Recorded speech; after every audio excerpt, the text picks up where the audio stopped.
think it's my hat.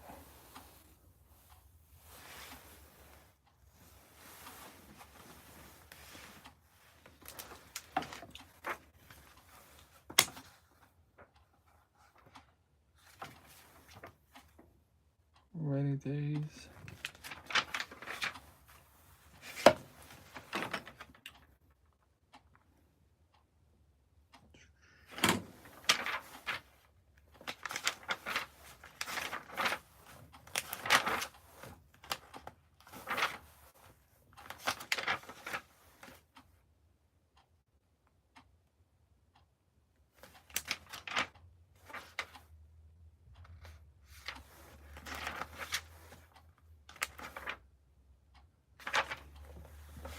Okay, we're on based on Genesis 13, a lot is too much. I'm gonna start reading it.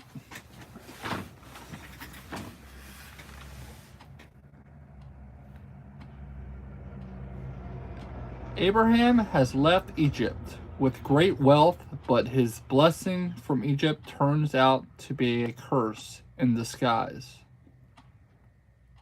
Now that the tribe has tested wealth, their old nomad ways don't seem so great.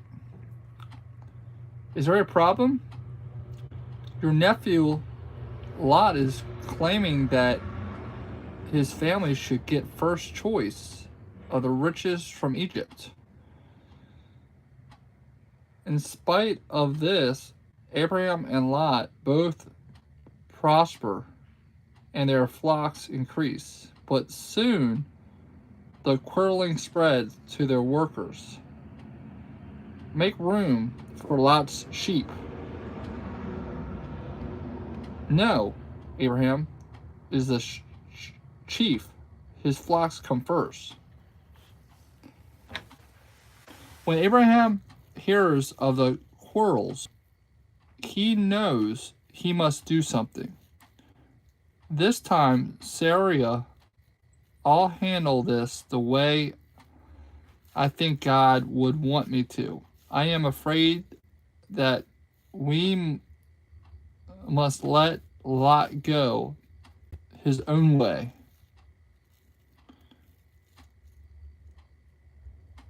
If you are trusting the Lord, then your plan cannot fail.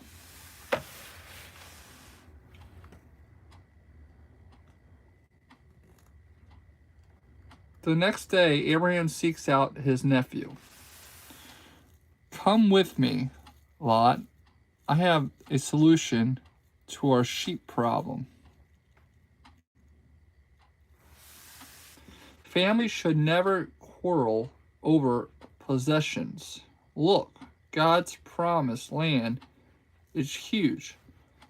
Choose which part of it you would like to live, and I will take what is left. That's very generous of you, Uncle Abraham. I'll take the valley near the city of Sodom.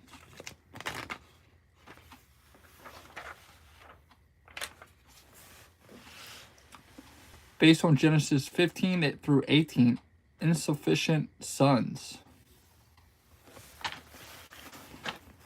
Many years pass. Abraham and Sarah are now old. They have no children, but God repeats his promise. You will have more descendants than there are stars in the heavens.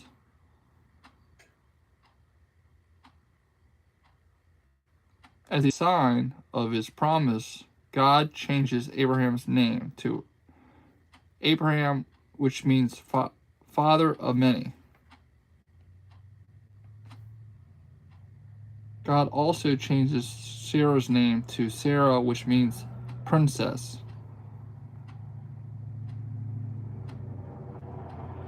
Because she would be the mother of nations, but Sarah is too old to have children. Without any sons, how could Abraham's descendants be as numerous as the stars? God has promised me and perhaps this is the way. Maybe God just means you will have children and not me. You should take my servant Hagar as a wife. She might have a son for me. Hagar has a son, and he is the pride of Abraham's heart. My Ishmael is a talented boy. Remember, Hagar, you had a son for me. I adopted him.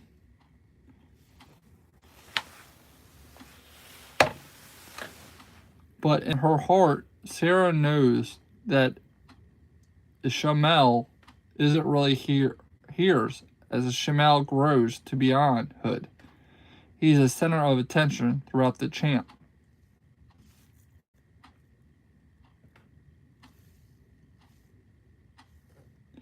And a source of trouble between Hagar and Sarah. Someday my son will rule this whole tribe. Hagar gets more sure of herself than every day.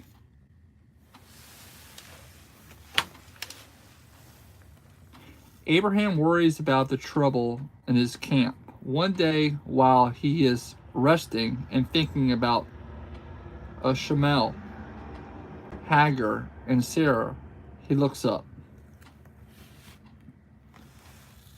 3 strangers approach Abraham's camp. He greets them, invites them to rest and eat with him.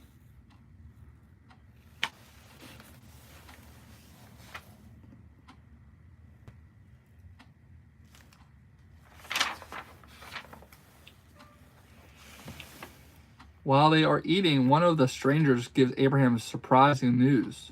Your wife Sarah will have a son. Ha ha, I am too old to have a children now.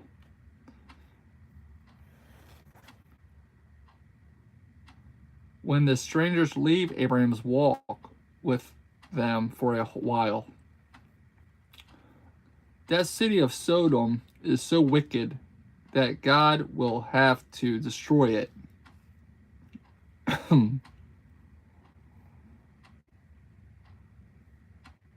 These must be messengers from God. They are talking about the place where Lot lives. Abraham pleads to God to save Sodom.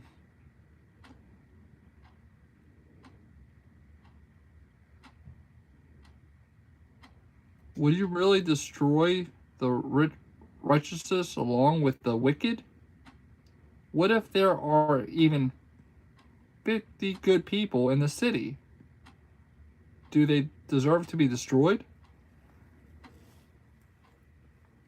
God agrees to save Sodom for the sake of 50 good men. But Abraham continues to bargain with good. What if there are 30 good men? Finally, he gets God to promise that the city will be saved even if there are only 10 good men in it.